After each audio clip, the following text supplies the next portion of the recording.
I am going to post this conversation I had with my parole agent.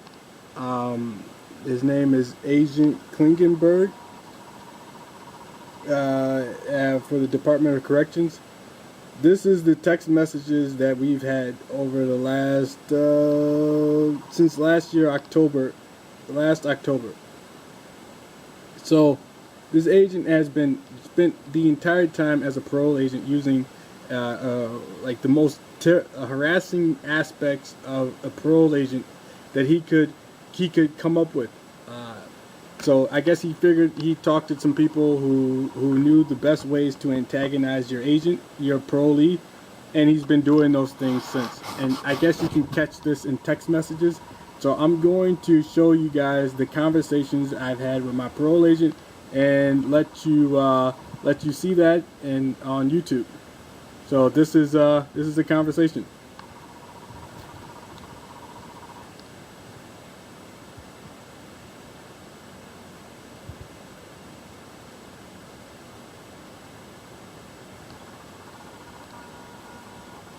So as you might see that the guy never responds directly to any of my questions. Well, you know what? I'll let you guys, if you're interested, or really, you guys can just read this for yourselves and see that this dude is trying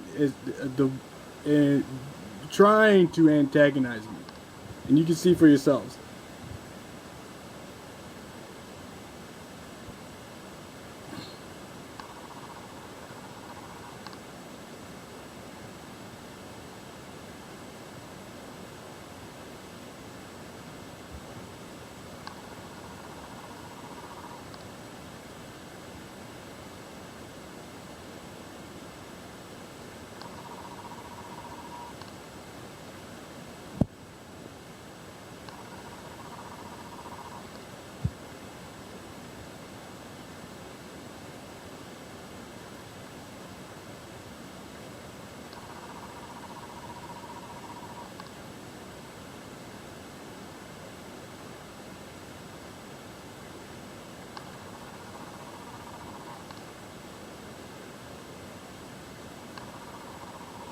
The guy, I asked multiple questions, because the guy does not like to answer.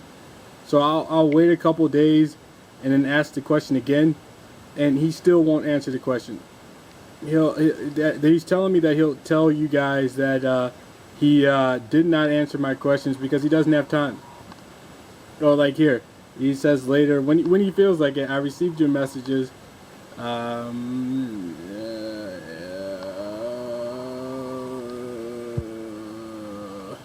Oh, when he had to. So because he had to respond to me is the only reason why he answered my questions. So if he doesn't actually have to answer the questions I ask him, he will not answer.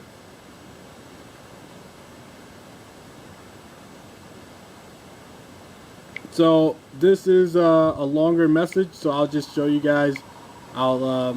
Here's what I sent him.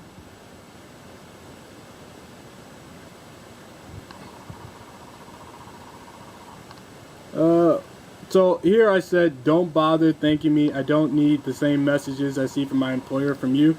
So my boss, well, the guy I worked for, kept sending me this text message.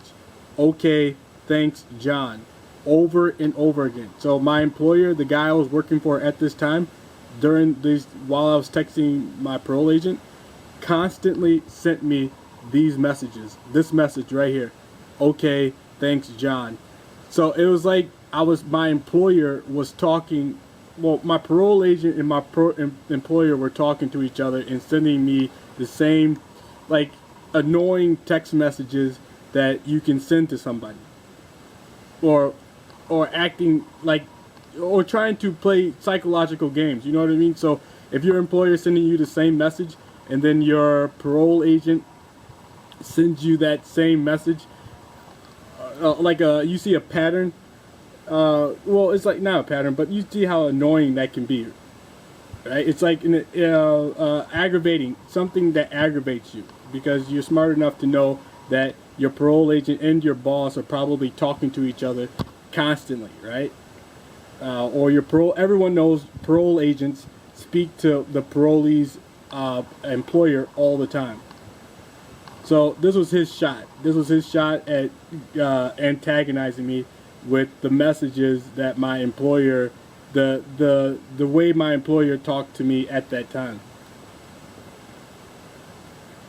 One of my coworkers this morning said out loud that you're still gay, you fat. And he didn't say it like he said it weird, like fag, like that in the out loud in the warehouse. And later on this morning, he said you're still a sex offender. So when I went to work, my coworker told me you're still gay, you fag. And later that morning, he said you're still a sex offender. So, and I told my parole agent, don't bother thinking I'm being paranoid. Everyone knows that parole agents work with felons employers. If you want to help, that would be great. If not, don't do the opposite. So that's what happened on that day.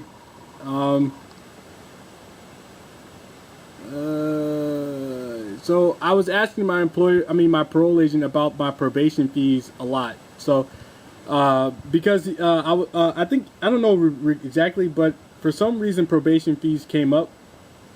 And it's like these people charge you for probation fees when they don't tell you. So they add up. So behind what you know or what you can tell, things are happening. And that's what, like, gay culture, that's mostly what gay culture is about. These people feel like they can control your life in the background where you wouldn't know by taking the information taking advantage of information you don't know. So my parole agent or the Department of Corrections like to let things happen behind and not let the parolees know. So my probation fees are adding up, and I wanted to know why, how much they were, and at this point. So he refused to answer for a while. He took forever to answer that question, and it's a simple way that he could find out really easily. He could just go on his computer, and look up how much I owe in probation fees. And in fact, every time I see him, he adds probation fees. Or he's supposed to. So every time I go see my parole agent, he is supposed to add probation fees to that. So he would know how much I owed, or he could easily find out.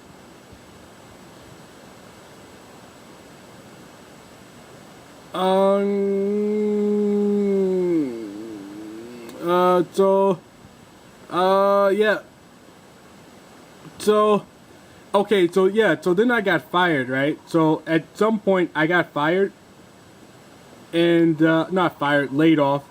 And my employer was the day before my employer laid me off, I asked my parole agent to talk to my employer about the harassment that I was dealing with at work.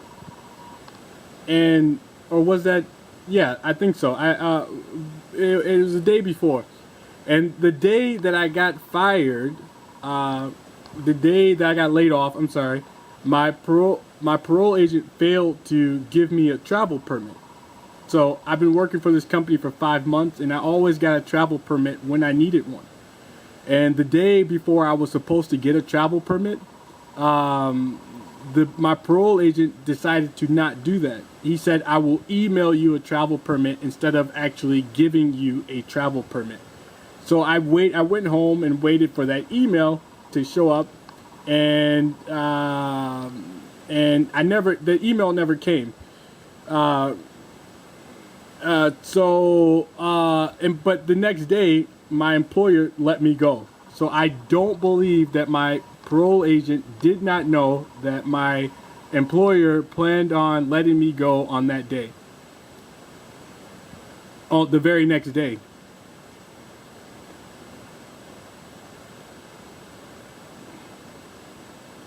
And then he mentions that it's unfortunate you lost your job, but that's irrelevant. I mean, I didn't care. Well, I did care, but that's not important. It wasn't the important thing to notice, to say. He just added that in there to either, for some psychological reason, I can't think well enough to tell you, but it's like a game. It's like a psychological game being played.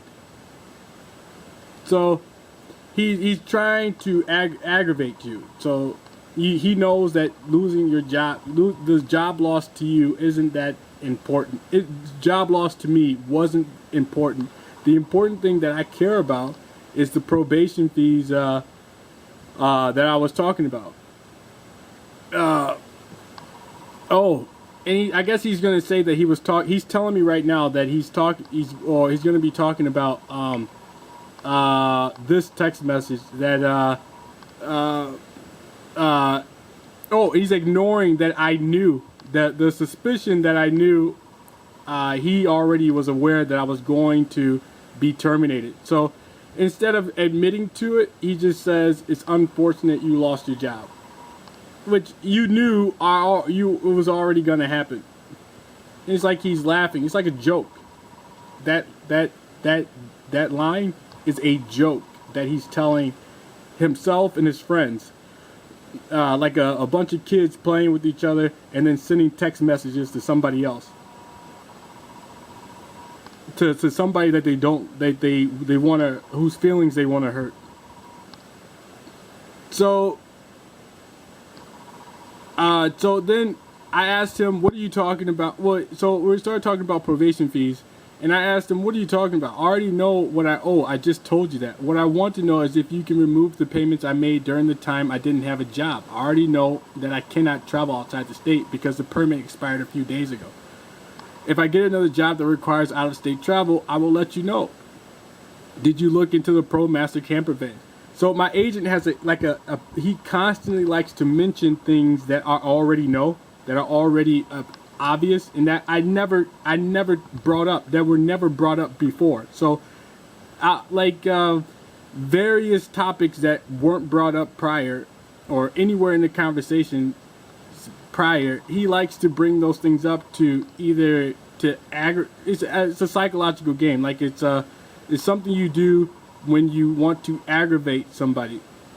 So he also mentions that you aren't allowed to travel out of state until further notice. I already know I can't travel out of the state without a permit. I've known that for years, and I don't travel. It's almost like he's assuming I've been traveling out of state for this entire time without a permit. And there's no need to bring this up unless you believe for some reason your parolee will travel out of state without a permit, which there's no reason for him to believe that at all, because if I wouldn't.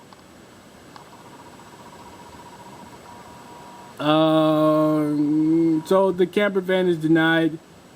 And then instead of being passive, he's adamant. Well, he's more direct. He turns into a direct texter. So the conversation changes from indirect to direct in a text message.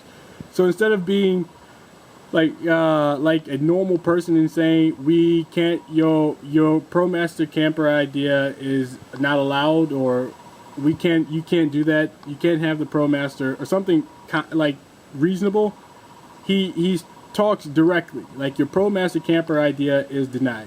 Your supervision payments will remain. So, up until this point, I was telling him that I needed my supervision fees to be what do you call it? I thought they would need to be corrected at this time. I believe they needed to be corrected, and that's what I was telling him. And instead of allowing me to tell him that, he decided to, instead of like figuring out if I was correct, he didn't even bother up until this point to let me know that the supervision fees were correct. Like we are certain that every month that you worked, you were charged supervision fees, and every month that you did not work, you were not charged supervision fees. And I can show you that if you come in and ask. If you ask me in person, I can provide you with the paperwork to prove that. So I learned that what I just told you, I learned later on down in the text messages. I actually had to come in to the office and get a printout of the supervision fees that I was charged and the days that I was charged those supervision fees.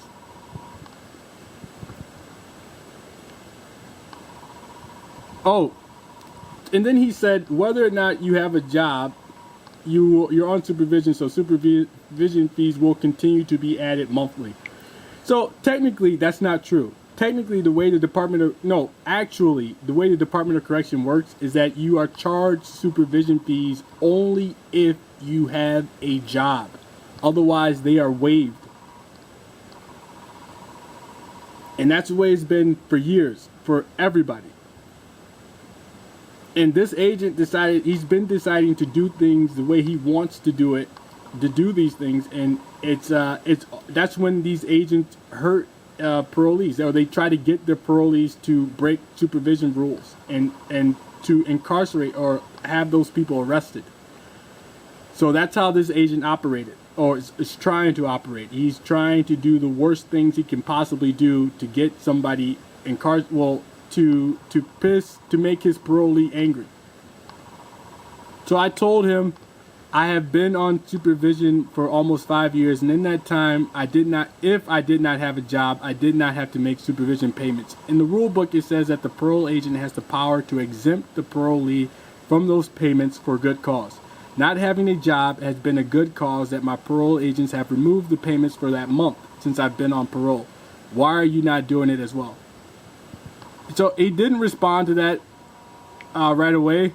So it is not true that because you are on supervision, you have supervision fees. The parole agent has the power to remove those fees if they have good cause, and not having a job is a good cause, or so my parole agents have told me in the past. Per our policy, you had a job but did not make payments. The total you owe is for 5 months is $100. I will not waive the supervision fees. It is your responsibility to pay these fees and your remaining court obligations. These fees are part of your probation. We are done discussing this at this time. You are responsible for paying the fees in full. So he's acting like a piece of, well, he's trying to aggravate you. He's trying to use authority without consideration. So like without being thoughtful of what you said to that person. So he's not being like the parole agent you're supposed to be. Your parole agents are supposed to be nice, are supposed to be polite, are supposed to be helpful, are supposed to be kind. And this parole agent clearly is not showing that he is trying to be polite, respectful, or kind, and trying to make sure you successfully complete probation, because he has a problem explaining himself. It's a personal problem. He has a personal problem explaining himself to anyone, or to me. So I told him I agree that the total I owe is $100. Can you please change the amount online officially from $300 to $100 so that I can go online to the DOC website and make that $100 payment? So instead of, which this is something he already knew. He already knew that the fees were more than $100. He knew that. So when I went online to check, yeah, I saw that it was more than that.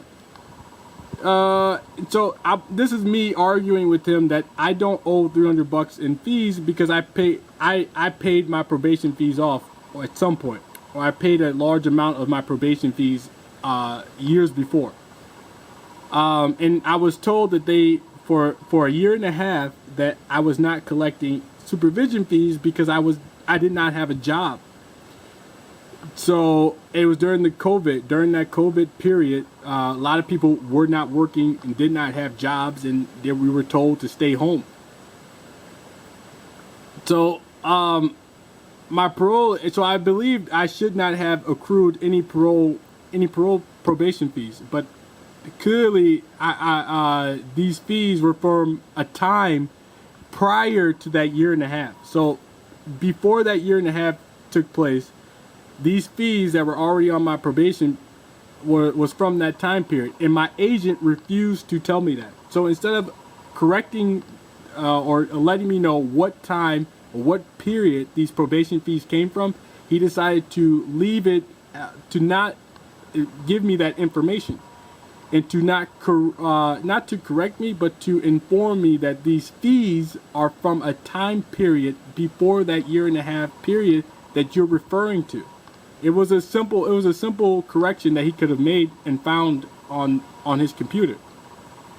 So instead of doing that, he tries to further. It's like argue. It's like arguing without all the information, right? To get me to continue to argue with him. So I replied, no, I am not. If I didn't have a job during that time period, you can't charge me supervision fees.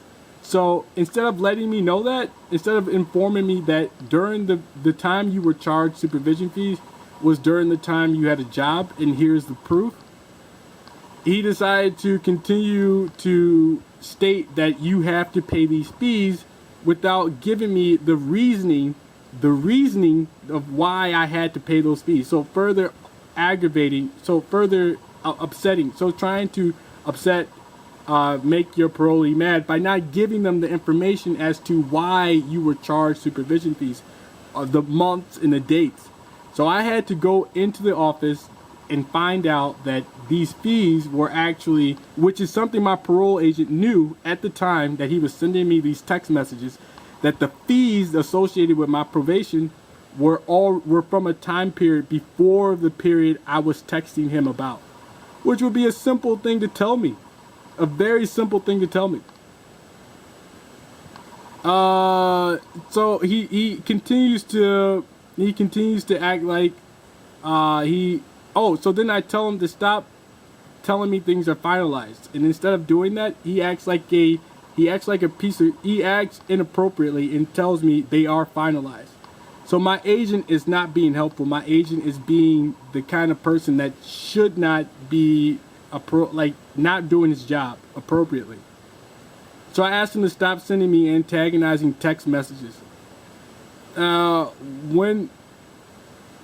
I had to ask him twice when my appointment was for this month.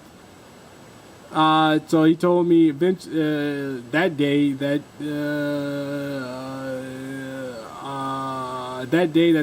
happened. No, that's the day of my appointment. People called, so I told him about the time police called me, and police said no, attempting to have me arrested for DC. The people did not tell police that they were harassing me by flashing their car headlights on me. So I asked him, so yeah, on this day, some kids were in their cars at the Yummy cookie store, and when they seen me in the alley talking out loud to people with this technology, like a cell phone, talking on the cell phone that someone put in my body, I was talking to these people, and they see me walking outside and talking in the alley by Yummy, and these people decided to they looked at me, then pulled out of the parking spots, and then waited, and then paused their car headlights on me while I was walking outside. So it was like, instead of pulling out of the parking spot like you normally would, let's say you stopped when your headlights were on like something particular. So that particular thing was me. So that's what happened, and I told them to go fuck themselves. And it kept happening. People kept shining their headlights on me and driving away. And then I was yelling out to, I think it was Todd Hall and these other celebrities that were talking to me. These celebrities and politicians that were talking to me with this technology, who also have this technology in their bodies, and telling me that I'm supposed to be gay, or I should be happy that Todd Hall was, or no, something along the lines of I forgot. I can't remember. There's a video about that on YouTube. You guys can watch that and read that. It was a while ago, but basically that happened on that night, and I told my parole agent that happened, and that people were continuing to flash their headlights at me. So I told him, asked him if he could help. He said, were charges filed on you? So basically he's asking, only thing I'm going to do for you is to have you arrested or do something to you if charges were filed on you. So if charges were filed on you, I would probably tell you to come see me, or I'm going to decide what's going to happen to you, not the people who are shining their headlights at you or harassing you.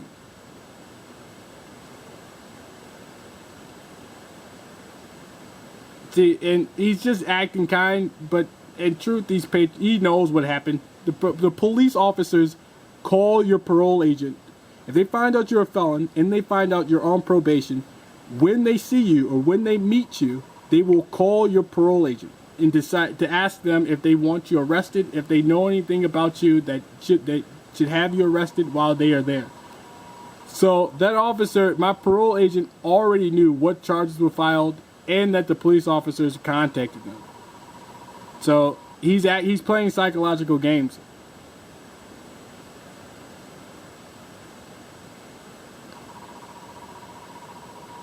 Oh, so on Saturday, May 14th, somebody outside my apartment from Quick-Trip, from the parking lot of Quick-Trip, called me the N-word several times and then said, "I'm gonna beat you up if you ever try to record me again." And I called the police and told the police that happened, and they told me that there was no proof that happened because they couldn't hear the audio of the video I sent her. But if you watch on YouTube, watch the video on YouTube and see what happened, you'll know, you can hear, and wear headphones, you'll know what the guy said in the audio. The police officer could have done the same thing. And she could have found out who that guy was because he drove his car through the parking lot of a Quick-Trip that has over 8 cameras, so that if anybody shows up in a vehicle, they'll always be able to find their license plates.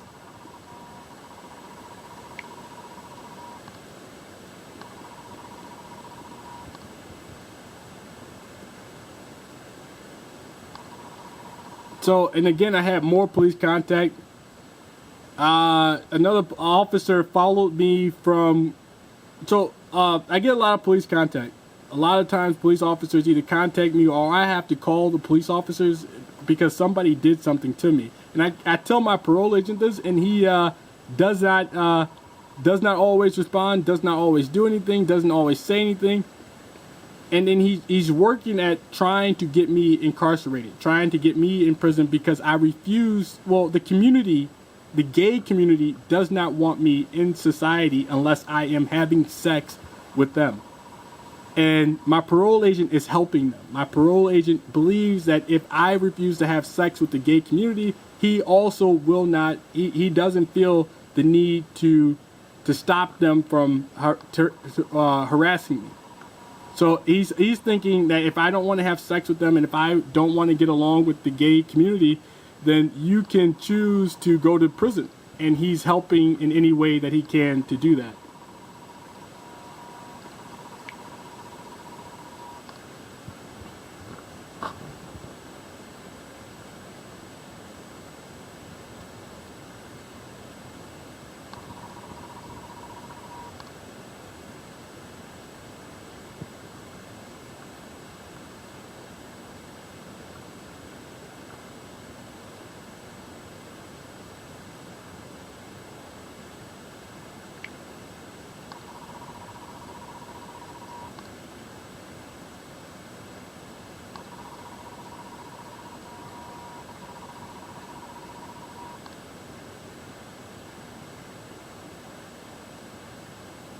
I think he wants to decide. He's trying to make it seem like I'm the problem in the community. But like I told him, I'm not going to have sex with gay people.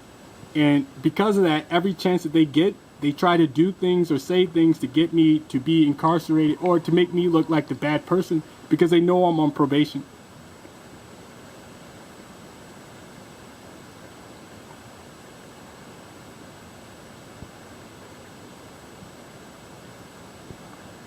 So I just started a job at Premier Labor, and my parole agent is telling me to text him every day that I owe the schedule. but it's day labor. You show up to work when you want to. You don't actually have to work. You don't actually work. Oh, like I was saying, you show up to work when you have to. You don't actually have to work on that day. It's day labor work. So my parole agent was lying about, well, trying to get me to give him information that I don't have. So it's like he wants me to tell him every single day that I work, what time and what time I work and what time I get done. But I'm on monthly supervision, so I should not have to tell. So it means, what that means is that I am supposed to be responsible enough to find work for myself, and to find work for myself and be able to. I'm supposed to be able to find work for myself and go to work. That's what that means. That I have the responsibility, or according to the corrections, to the supervision, probationary supervision, idea, like the parolee's response. Like, if you prove you can go to work when you're supposed to, or you're at work when you're told to be, or you're at work when you're supposed to be, they move you from weekly supervision to monthly supervision. And since I'm at a monthly supervision, I'm not supposed to have to tell my agent every day that I'm going to work.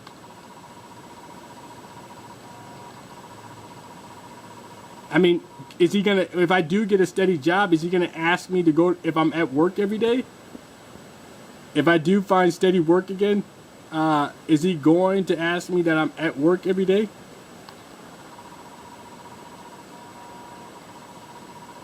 I mean, it's like, it's a very bad question to ask somebody. It's like you're doing it arbitrarily. You're doing it to make him mad because you know he's at work every day. Well, you know that the job doesn't provide schedules, and your parolee picks the days he goes to work. So there is no schedule. For a whole week, I wouldn't have to go to work if I chose not to.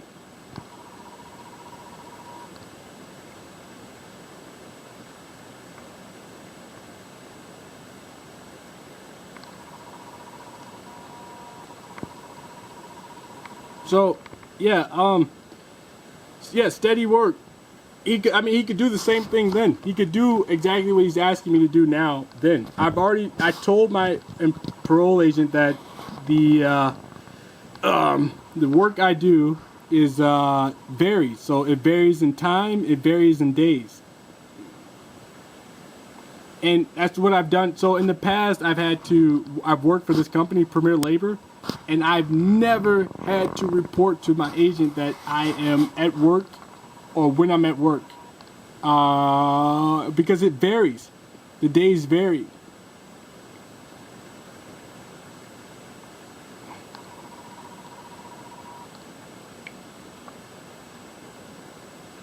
So this is a threat. This is basically a threat he sent me today, that if I didn't tell him, he mentions a company that I don't work for as an example of an example of people who provide schedules for the people who work for them. I don't work for this company, and it's insulting because this company used to treat me poorly. This People Ready, they treated me the worst kind of way, and he brought that back up because he knew I would remember that I worked for this company and I was treated poorly while I was there. So it's harassment. And then he threatens me, threatens to violate me because I didn't tell him my work schedule.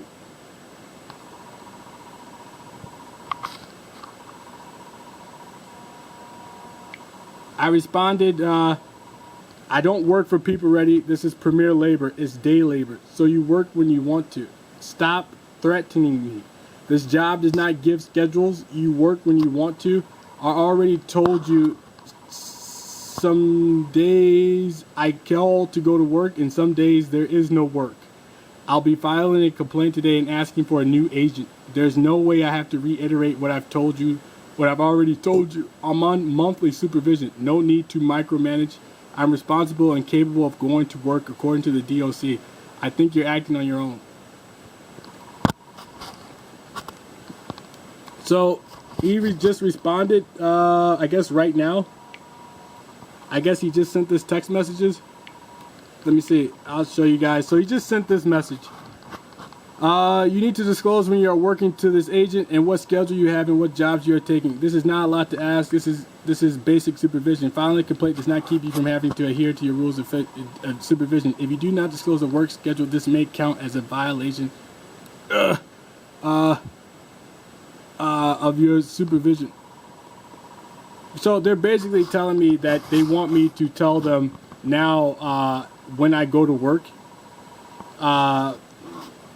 which I already did. I filled out a supervision form and I told them that I show up to work when they give me work, and I don't show up to work when they don't give me work.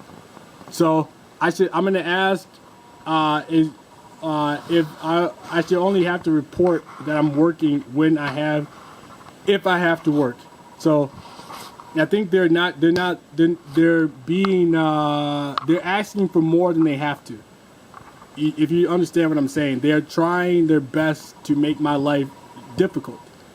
So it's harder, or it's more, it's like a struggle, right? So if you feel like another rule. So they're adding another rule to your supervision now. So it's not like a current rule. It's like an extra thing you have to do now, or they want me to do. So they're asking me to file a complaint. They're asking me to do something that I've never had to do before. So I've been on probation for 5 years, and now this guy, because he's upset or he doesn't like that I post videos on YouTube, he's asking me to do extra things, which is this is not normal. I've already told him, like I said before, I've already stated that I go to work when there's work scheduled for me, and that should be enough for any parole agent to deal with. So he would know that my parolee goes to day labor, and at this day labor, they only let people work some days. It's not always work for them. So if he's asking, if he wants to know the schedule, he would know there is no schedule. So I don't know why they keep asking me that. It's like they're trying to violate my probation regardless. There is no schedule for a day labor company. It's show up when you want to. So I'm going to call him and ask, I'll have to go in and see what they're talking about, because there is no schedule.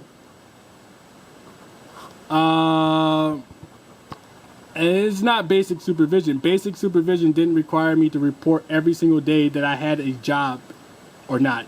I just worked for these companies. When I worked for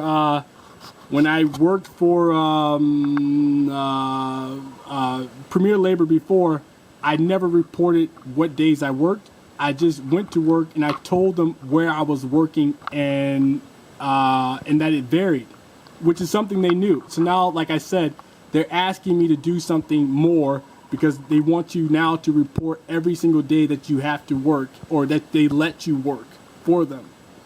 It's just something beyond what normally happens, or what's normally told.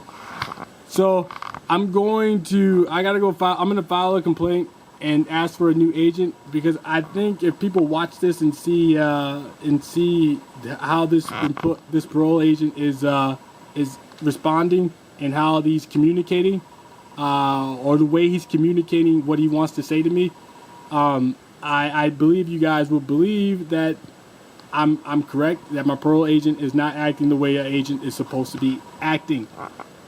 What else?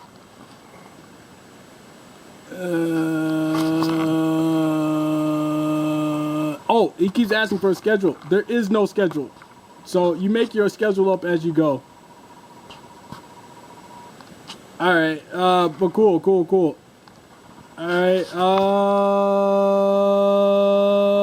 yeah, so I'll let him know that, and hopefully I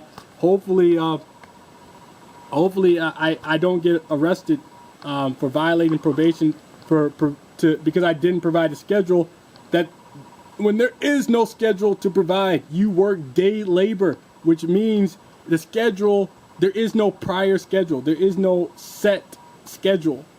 So it'd be like when I work, I show up and I tell, oh, I work that day, and I guess I have to let my parole agent know the day that I work. But there is no schedule. There is no set schedule that you work Monday, Tuesday, Wednesday, but not Thursday and Friday. Or there is no schedule where you work Tuesday and Wednesday and not Thursday or Friday. So I'm gonna I gotta go figure out what's going on, and hopefully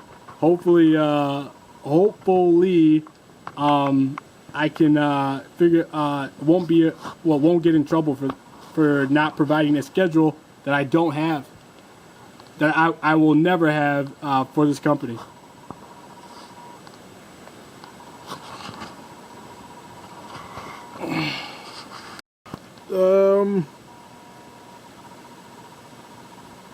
Oh crap. So this is the rest of the text messages my parole agent sent me.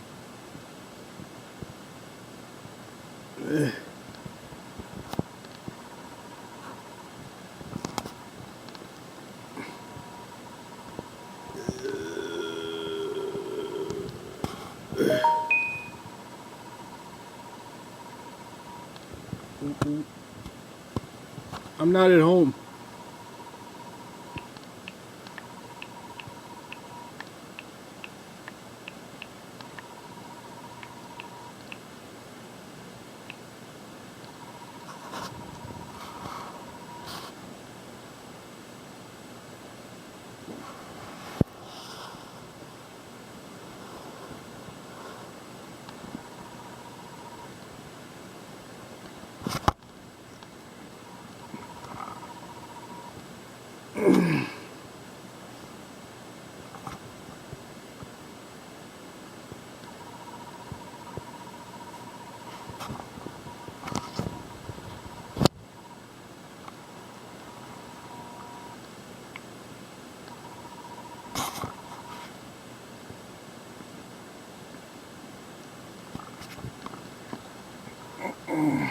So I'm at my parole agent's office, and this is the offender request for administrative review.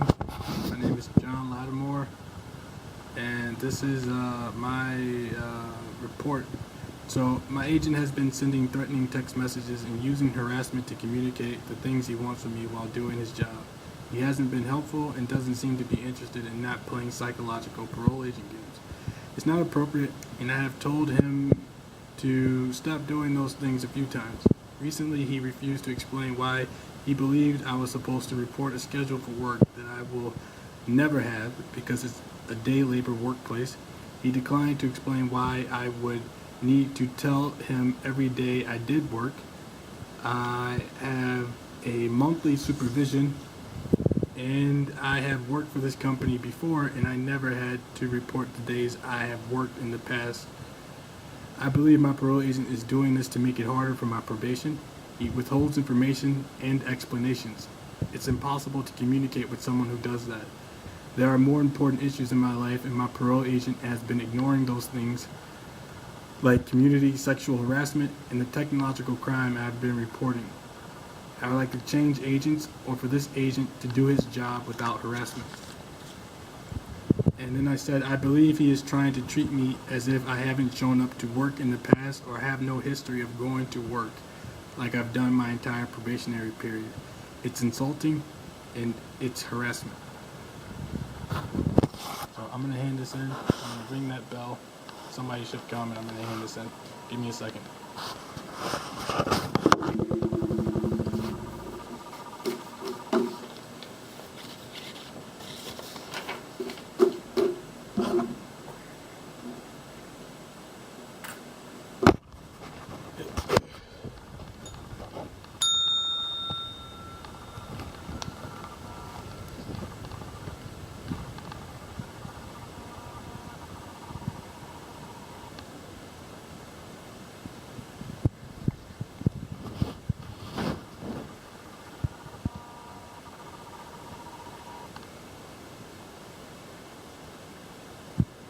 Alright, so you might want to staple that together. Sure, yep. But it's for the administrative review. Okay, I'll make sure the supervisor gets it. Alright, cool. Thank you.